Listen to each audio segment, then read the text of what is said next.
You wake up, not in your bed, not in a hospital, but in a pile of corpses. You can't move your jaw. Your face feels like shattered glass. Your chest burns every time you breathe, which would normally be a bad sign, except for one small detail. You were officially executed yesterday. History has many dramatic moments, but very few include the phrase, "Sorry, sir, you already died." Because once a firing squad does its job, that's usually the end of the story. Curtains close. Credits roll. Historian clears throat and moves on. Except sometimes history glitches.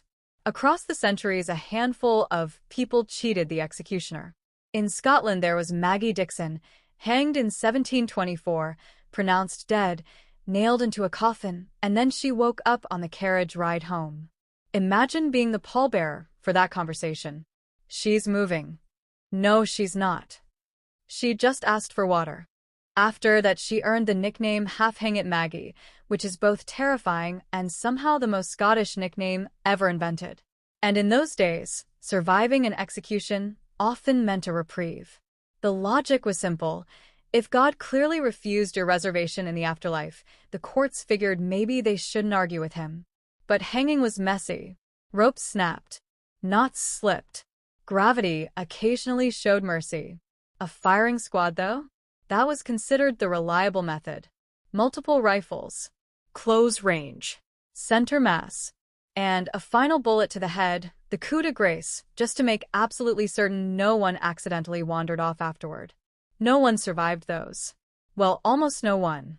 Because during one of the bloodiest upheavals of the early 20th century, an event historians call the defining birth of modern Mexico, a single soldier experienced the most horrifying loophole in execution history. His name was Wenceslao Mogul Herrera, and on March 18, 1915, he died. Officially, the Mexican Revolution was not a clean, tidy war with neat battle lines. It was chaos with rifles. From 1910 to roughly 1920, armies appeared, disappeared, switched sides, renamed themselves, and occasionally fought yesterday's allies. Generals became presidents, presidents became fugitives, and the nation was caught in a decade-long storm of rebellion. Some estimates suggest between 1.7 and 2.7 million people died, soldiers and civilians alike. Entire regions changed hands overnight. Loyalty could be heroic in the morning and treason by afternoon.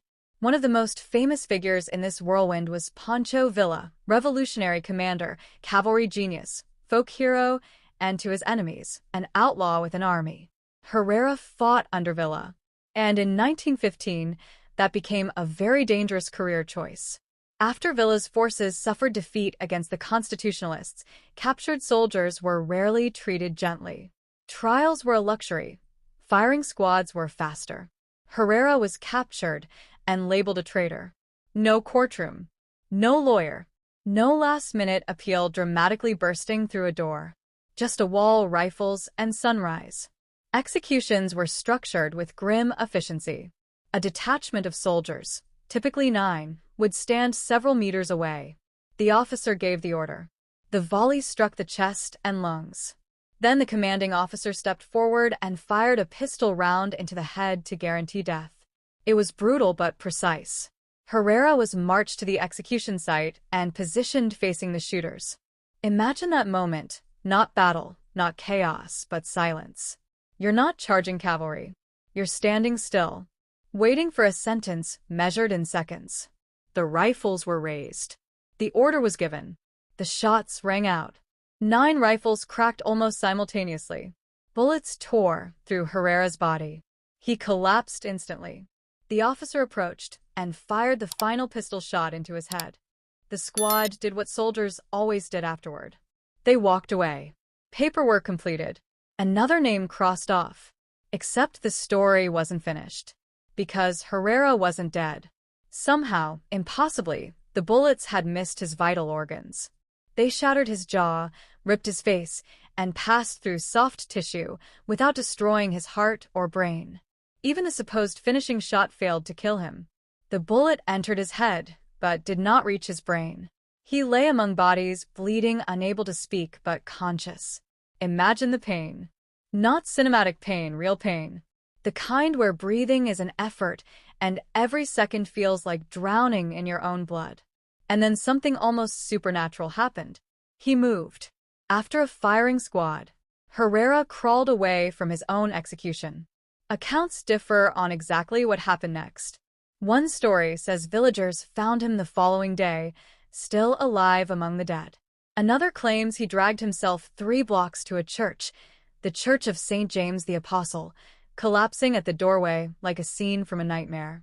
A local family took him in and treated him secretly. Remember, this was still wartime. Helping a condemned soldier could get you executed too.